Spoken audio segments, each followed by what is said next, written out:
जैन दोस्तों, कैसे हो आप सभी लोग। स्वागत है आपका आज की इस वीडियो में। आज की इस वीडियो में हम कवर करेंगे सीआईएसएफ रूल्स 2001 के रूल नंबर 23 से लेके 32 तक दोस्तों।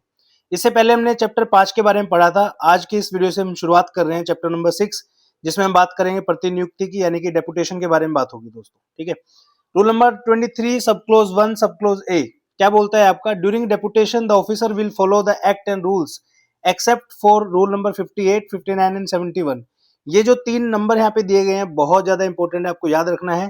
सीआईएसएफ एसी एलडीसी एग्जाम में ऑलरेडी क्वेश्चन इसके ऊपर आ चुका है, और सीआईएसएफ एएसआई एलडीसी एग्जाम में भी इसके ऊपर क्वेश्चन आ चुका है आपका। ठीक है।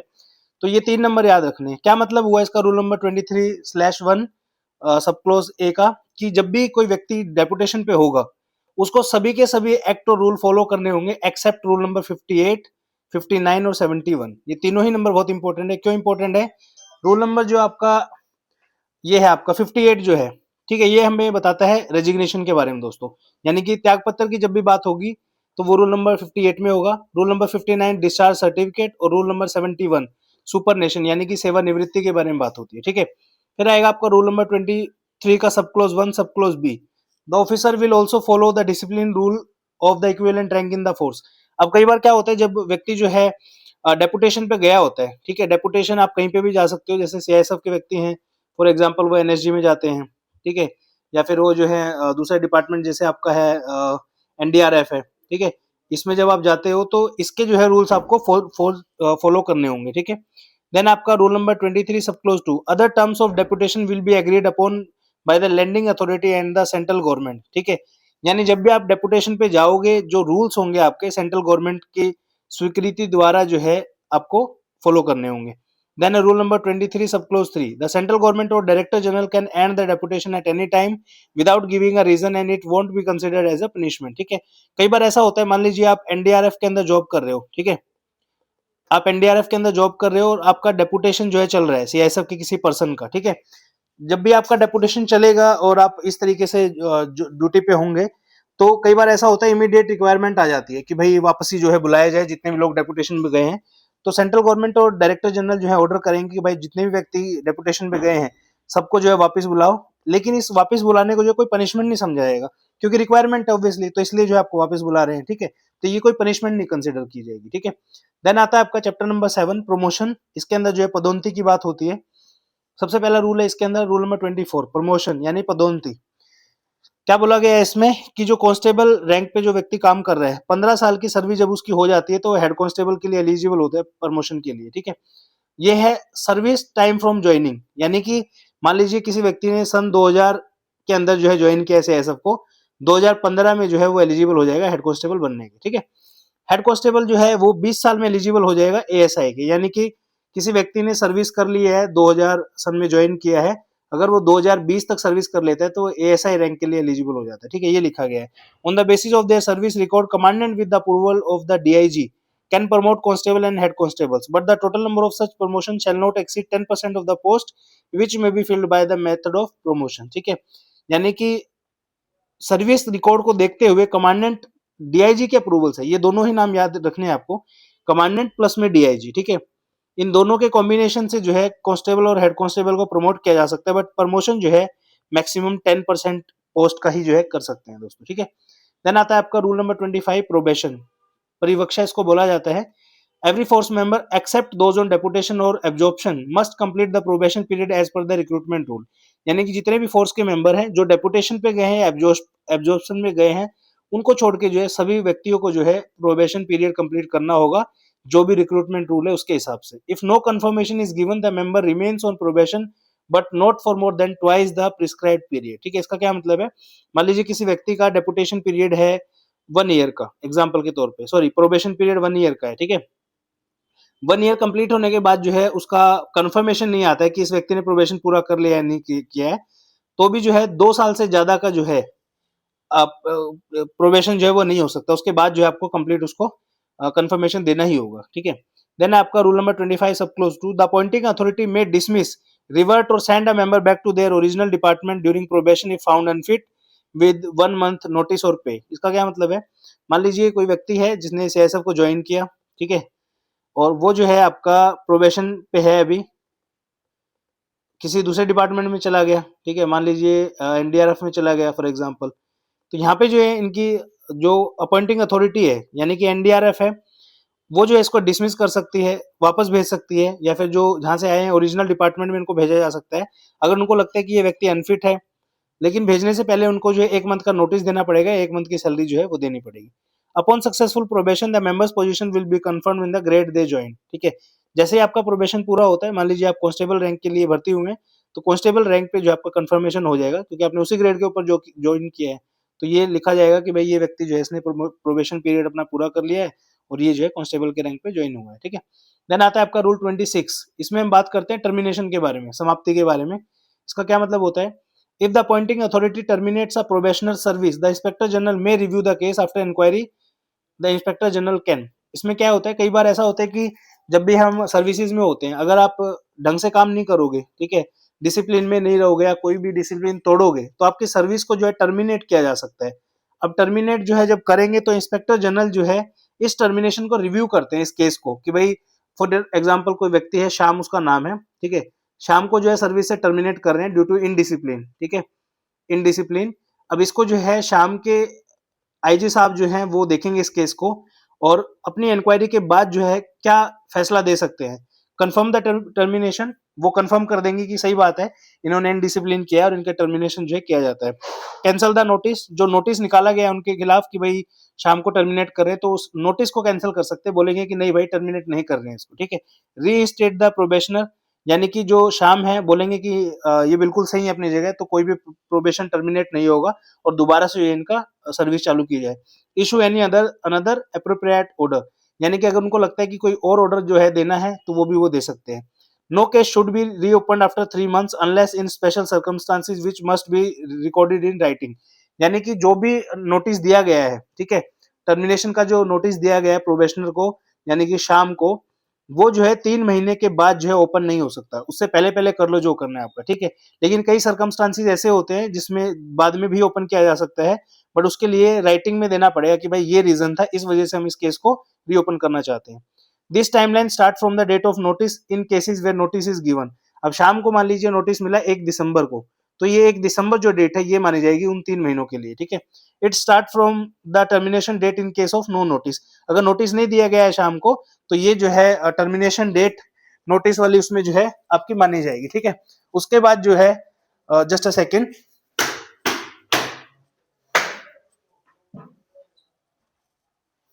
ठीक है। देन आता है if a probationer reinstated the reinstatement order will specify, अगर प्रोबेशनर को रीइंस्टेट कर रहे हैं तो रीइंस्टेटमेंट ऑर्डर में क्या क्या लिखा होगा वो बताते हैं। Amount of pay and allowances if any for the period between termination and reinstatement, ठीक है। मान लीजिए टर्मिनेशन का नोटिस दिया गया है, सब कुछ हो गया, ठीक है। उसके बाद इंक्वायरी चली कुछ पर्टिकुलर टाइम, मान लो 6 महीने इंक्वायरी चली है, ठीक है। 6 महीने के बाद बोल रहे हैं आईजी साहब आपके कि इनको रीइंस्टेट करो, यानी कि दोबारा से लेके आओ, तो इस 6 महीने की जो है सैलरी आपको और अलाउंसेस जो है वो पे करने पड़ेंगे, ये बोलते हैं, ठीक है। देन आता है आपका whether the absence period will be count as time spent on duty for any specific purpose, ठीक है। तो इसमें बोलते हैं क्या अनुपस्थिति अनुपस्थिति अवधि को किसी विशिष्ट उद्देश्य के लिए ड्यूटी पर बिताए गए समय के रूप में गिना जाएगा, तो पूछेंगे कि हाँ भाई क्या गिना जाना चाहिए। देन आता है आपका third, if the inspector general terminate the service of a probationer as appointing authority, the director general was the same power as stated in sub rule 1 and 2। If the director general terminate the service the central government will handle the case. इसका मतलब क्या है, अगर IG किसी case को terminate करता है तो जो है डायरेक्टर जनरल इंक्वायरी ऑफिसर होगा आपका, ठीक है, यानी उस केस को जो है सुनेगा। अगर डीजी किसी को टर्मिनेट करता है तो सेंट्रल गवर्नमेंट उस केस को सुन सकती है, ठीक है। देन है ड्यूरिंग प्रोबेशन और it's extension the appointing authority can terminate the service of a member of the force without giving a reason if they provided false information during their appointment or failed to pass the basic or repeat training. 1 month notice or 1 month's pay in lieu of notice will be given. इसका मतलब क्या है, probation के दौरान या फिर extension के दौरान जो अपॉइंटिंग अथॉरिटी है वो टर्मिनेट कर सकती है किसी मेंबर की सर्विस को बिना कोई रीजन दिए, अगर वो व्यक्ति जब भर्ती होता है अपॉइंटमेंट के टाइम पे कोई फॉल्स इंफॉर्मेशन देता है या फिर बेसिक ट्रेनिंग के दौरान बार बार फेल हो रहा है, तो ठीक है। लेकिन ये करने से पहले जो है 1 मंथ का नोटिस देना होगा या फिर 1 महीने की सैलरी देनी होगी उस नोटिस से पहले, ठीक है। चलिए आगे चलते हैं, फिर आता है आपका चैप्टर नंबर 8 स्पेशल प्रोविजंस, विशेष प्रावधान। इसमें क्या है, रूल नंबर 27 आपका दोस्तों, special provision for certain category of persons. इसमें कौन से पर्सन्स आते हैं? This rules means that existing rule will not change the benefit given to the certain group like scheduled caste, scheduled tribe, ex-servicemen and other special categories. This group will continue to receive reservation, age relaxation and other benefit as per order issued by the central government. इसका पूरे rule का मतलब क्या है कि कुछ प्रावधान ऐसे रखे गए हैं जिसमें पिछड़ी जाति और ये जो SC ST जो समुदाय है वहां के लोग, उसके बाद एक्स सर्विसमैन और अदर स्पेशल कैटेगरी के जितने भी लोग हैं उन सबको जो है सारे के सारे बेनिफिट मिलने चाहिए। कैसे बेनिफिट? रिजर्वेशन का बेनिफिट है, एज रिलैक्सेशन का बेनिफिट और अदर बेनिफिट जो central government time to time issue करती है मेरे दोस्तों, ठीक है। देन आता है आपका रूल 28, पावर टू रिलैक्स, ठीक है। The director general can relax certain rules except medical fitness during direct recruitment if it is necessary for proper functioning of the force, ठीक है। मान लीजिए कोई रैंक है जिसके ऊपर भर्ती हो रही है, रैंक है मान लीजिए ASI फायर, एग्जाम्पल के तौर पे एक एग्जाम्पल लेके चल रहे हैं। इसमें ASI फायर में मान लीजिए बेसिक रिक्वायरमेंट लिखी है कि फायर का डिप्लोमा प्लस में ग्रेजुएशन होना बहुत जरूरी है, ठीक है। अब यहाँ पे क्या है, वैकेंसी निकाली 1000, कैंडिडेट टोटल आए 100, तो 900 वैकेंसी खाली जाएगी। तो इस केस में जो है डायरेक्टर जनरल क्या कर सकता है, डायरेक्टर जनरल बोल सकता है कि भाई ग्रेजुएशन ना भी हो, 12th क्लास हो तो भी चलेगा, कोई दिक्कत नहीं है, बट भर्ती करो इन सब लोगों को।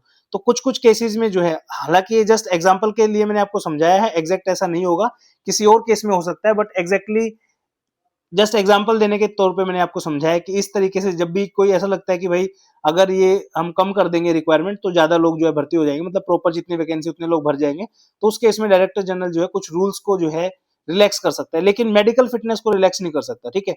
अब इसमें कैसे मेडिकल फिटनेस? बोल देंगे कि डिप्लोमा इन फायर प्लस में 12th क्लास तो चल जाएगा, लेकिन वो व्यक्ति जो है हैंडीकैप नहीं होना चाहिए, ठीक है। यानी कि फिजिकल फिटनेस ओके होनी चाहिए, क्योंकि भागने दौड़ने का जो ही काम होता है फोर्स का, तो वो उसमें कोई रियायत नहीं मिलेगी आपकी, ठीक है।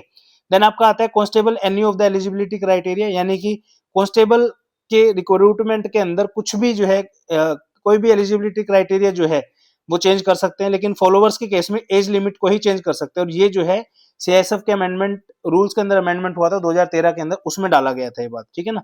तो यानी कि कांस्टेबल की जब भर्ती होगी तो कुछ भी क्राइटेरिया चेंज कर सकते हैं, लेकिन फॉलोवर्स के केस में सिर्फ एज लिमिट को बढ़ा सकते हैं, घटा सकते हैं, ठीक है। चलिए, देन आता है chapter 9, condition of service and conduct, सेवा और आचरण की शर्तें। 29, rule number 29, manuals. Directly question पूछेंगे आपसे कि मैनुअल जो है किस रूल के अंदर दिए गए हैं, तो ये दिए गए हैं रूल नंबर 29 के अंदर दोस्तों। Director general shall frame, director general क्या फ्रेम करेंगे? ट्रेनिंग का मैनुअल कैसा होगा, एस्टेब्लिशमेंट मैनुअल कैसा होगा, as well as other manual for administration of the force with approval of the central government. यानी कि जितने भी मैनुअल होंगे, मैनुअल में बेसिकली क्या होता है, बेसिक डिटेल लिखी होती है, ठीक है, कौन कहाँ पे ड्यूटी करेगा, कितनी स्ट्रेंथ होनी चाहिए, ये सब चीजें, ठीक है। देन आता है आपका rule number 30, solemn affirmation of allegiance. इसका क्या मतलब होता है रूल नंबर 30 का?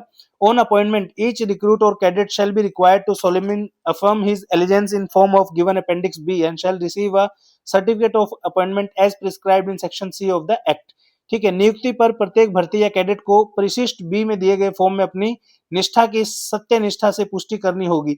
होता है ना कि आपने मूवीज में भी देखा होगा कई बार कि मैं अफर्मेशन लेता हूँ, जैसे मूवीज में देखा होगा आपने, शपथ लेना काइंड ऑफ चीज वो है, तो काइंड ऑफ शपथ लेंगे और उसके बाद जो एक सर्टिफिकेट इनको इश्यू किया जाएगा, अपॉइंटमेंट सर्टिफिकेट उसको बोलते हैं दोस्तों।